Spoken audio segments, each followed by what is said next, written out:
Group therapy. What on earth should you expect when you go to your first group meeting? Well, here's one possibility.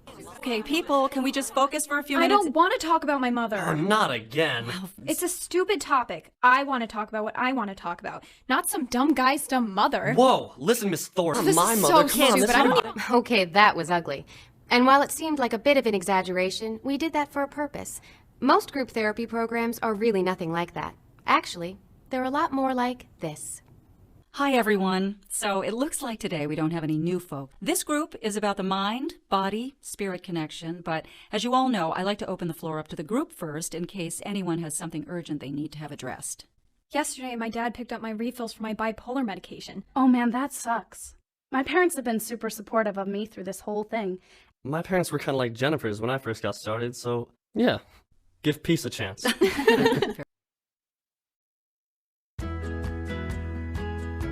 Terapi kumpulan ialah satu bentuk psikoterapi yang melibatkan satu atau lebih ahli terapi yang bekerja dengan beberapa orang pada masa yang sama.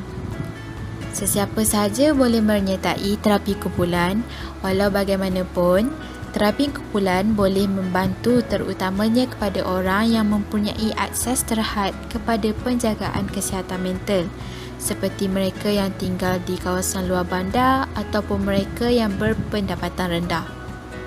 Terapi kumpulan boleh didapati di pelbagai lokasi seperti hospital, klinik kesihatan mental dan juga pusat komuniti.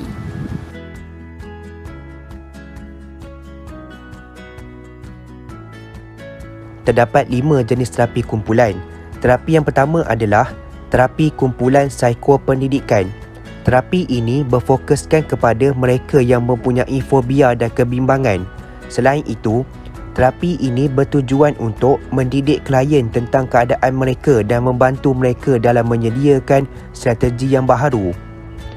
Terapi yang kedua adalah terapi kumpulan pembangunan kemahiran. Terapi ini memfokuskan untuk memperkenalkan dan meningkatkan kemahiran yang diperlukan oleh klien untuk menghadapi kesihatan mental yang tertentu. Selain itu, terapi ini juga berkemungkinan menggabungkan aspek kumpulan psikopendidikan. Terapi ini juga bermatlamat keseluruhan melibatkan pengukuhan sumber tingkah laku dan kognitif ahli untuk membantu mereka membuat pilihan yang positif dan mengelakkan mereka daripada melakukan situasi yang berbahaya.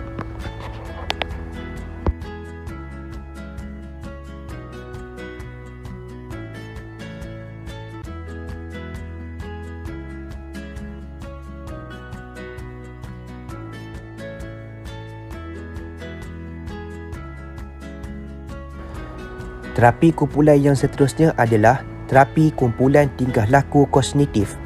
Terapi ini menyusun semula kepercayaan seseorang yang membawa kepada tingkah laku negatif atau berbahaya. Kumpulan ini akan memberi tumpuan kepada gangguan penggunaan bahan bermula dengan mengenal pasti situasi dan persekitaran yang mencetuskan tingkah laku ketagihan. Kumpulan yang seterusnya adalah terapi kumpulan sokongan. Kumpulan sokongan ini dapat membantu orang ramai menghadapi perubahan kehidupan yang ketara seperti kehilangan orang tersayang. Terapi ini juga mengamalkan keterbukaan atau memberi dan menerima penerimaan tanpa syarat.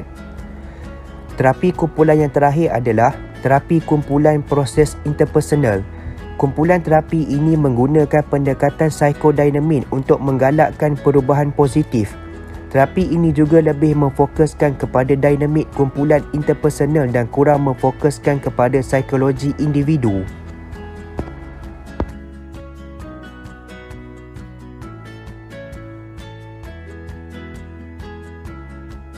Okey, seterusnya kita pergi kepada manfaat yang akan diperolehi daripada terapi kumpulan. Okey, yang pertama ialah terapi berkumpulan membolehkan orang ramai mendapat sokongan dan dorongan daripada ahli kumpulan yang lain. Contohnya, orang yang mengambil bahagian dalam kumpulan dapat melihat bahawa orang lain mengalami perkara yang sama yang dapat membantu mereka merasa kurang bersendirian. Okey, untuk yang kedua pula ialah ahli kumpulan boleh menjadi role model atau contoh kepada ahli kumpulan yang lain. Sebagai contoh, dengan memerhatikan seseorang berjaya mengatasi masalah, ahli kumpulan lain dapat melihat bahawa ada harapan untuk mereka pulih. Ini boleh membantu memupuk perasaan kejayaan dan pencapaian seseorang individu itu ketika berada di dalam terapi berkumpulan. Untuk yang ketiga ialah terapi kumpulan selalunya sangat berpatutan, iaitu daripada memberi tumpuan kepada hanya satu pelanggan pada satu masa. Ahli terapi juga boleh menumpukan masa mereka kepada kumpulan yang lebih besar yang dapat mengurangkan kos untuk peserta. Dan manfaat yang terakhir ialah terapi berkumpulan menawarkan tempat yang selamat, yang mana persediaan dalam melakukan terapi ini membolehkan orang ramai mengamalkan tingkah laku dan tindakan dalam keselamatan serta keselamatan kumpulan.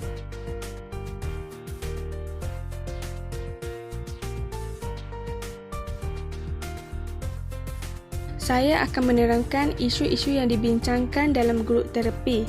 Yang pertama, dalam grup terapi kita akan bincangkan pencetus kepada penyalahgunaan bahan. Maknanya, apa sebab-sebab yang mendorong seseorang itu untuk mengambil bahan terlarang. Yang kedua, membincangkan perkara baik dan perkara buruk dalam kehidupan.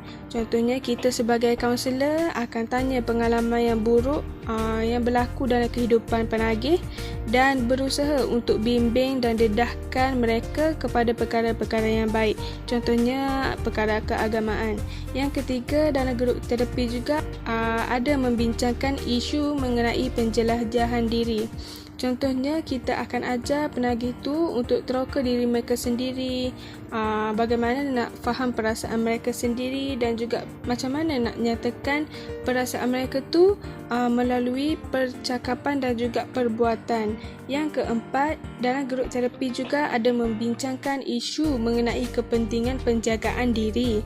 Yang kelima, dalam grup terapi juga kita akan bincangkan bagaimana rasanya jika berada di tempat orang lain. Maknanya kita akan meminta penagih tu untuk tafsirkan bagaimana jika mereka berada di tempat ibu bapa mereka sendiri dan apa perasaan kalau tahu anak kita adalah penagih dadah.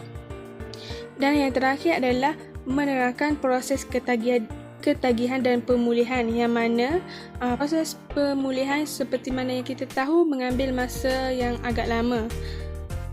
Saya ada terbaca BH Online 2010 yang mana pengarah AADK Papa waktu itu iaitu Tugiman Kayun ada berkata proses pemulihan AADK ni menggunakan kaedah rawatan, keagamaan, psikologi dan motivasi.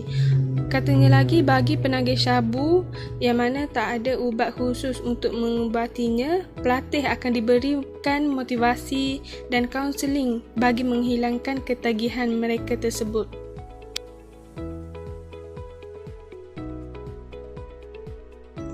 Cara pelaksanaan terapi kumpulan. Terapi kumpulan terdiri daripada beberapa ahli kumpulan iaitu 3 hingga 7 untuk kumpulan yang kecil. Namun begitu, terdapat juga ahli yang melebihi daripada jumlah di atas, yang jumlahnya antara 8 hingga 12 ahli. Seterusnya ialah terapi kumpulan ini terdapat 2, iaitu pertemuan secara terbuka dan tertutup. Dalam sesi terbuka, peserta boleh menyertai pada bila-bila masa sahaja. Manakala pada sesi tertutup, ahli-ahli yang utama atau yang terlibat sahaja dibenarkan untuk mengambil bahagian dalam terapi kumpulan ini. Berikutnya ialah suasana terapi kumpulan. Apabila kita melakukan sesi kaunseling, semestinya suasana juga memainkan peranan yang penting untuk keselesaan kita. Yang pertama ialah biasanya kerusi akan disusun dalam bulatan yang besar supaya setiap individu dalam sesi itu dapat melihat ahli kumpulan mereka yang lain. Yang terakhir ialah permulaan terapi kumpulan ini dilakukan, iaitu ahli kumpulan akan memperkenalkan diri masing-masing. Mereka dapat berkongsi mengapa mereka berada di dalam terapi tersebut. Dan di dalam sesi tersebut juga, ahli dapat berkongsi pengalaman, membincangkan masalah mereka serta masalah ahli kumpulan yang lain. Dan mereka juga dapat memberi komen kepada tingkah laku antara individu yang berada di dalam sesi itu. Keberkesanan sesi terapi ini juga bergantung kepada matlamat kumpulan atau gaya ahli terapi itu lakukan. Akhir sekali ialah perbezaan antara individu terapi dan grup terapi. Di sini, kita dapat melihat bahawa perbezaan antara individual terapi dengan grup terapi dapat kita ketahui daripada manfaatnya. Perbezaan yang kita ketahui secara umum atau hanya melalui namanya sahaja adalah individual terapi melibatkan kaunselor dengan seorang individu sahaja, manakala grup terapi pula terdiri daripada kaunselor bersama sekumpulan individu. Baiklah, mari kita lihat secara terperinci lagi. Individual terapi berlaku dalam suasana yang lebih intim atau lebih dekat yang memberikan tahap kerahasiaan yang lebih tinggi. Seterusnya membolehkan ahli terapi memberi tumpuan sepenuhnya kepada individu tersebut dan menggalakkan perkongsian tanpa rasa takut akan penghakiman kerana ianya hanya melibatkan seorang klien sahaja. Seterusnya, ia membolehkan mereka menggali lebih dalam isu mereka sendiri tanpa sebarang gangguan. Dan yang terakhir, ianya membolehkan jadual yang lebih fleksibel kerana tidak melibatkan banyak komitmen. Bagi grup terapi, ia memastikan atau menjamin individu-individu yang terlibat bahawa mereka tidak bersendirian dalam isu mereka. Terapi seperti ini mampu menyambungkan mereka kepada orang lain dalam situasi yang sama. Seterusnya, grup terapi memberi mereka perspektif yang berbeza tentang isu mereka kerana pastinya individu yang berbeza akan mempunyai pandangan mereka tersendiri. Seterusnya, ia membolehkan mereka menerima dan memberi sokongan antara satu sama lain dan secara tidak langsung atau tanpa mereka sedari, hal ini menjadikan mereka lebih positif. Dan yang terakhir, grup terapi membantu mereka mengembangkan kemahiran komunikasi dan sosialisasi kerana dalam terapi ini, mereka bahkan berinteraksi dengan orang yang mereka tidak kenali.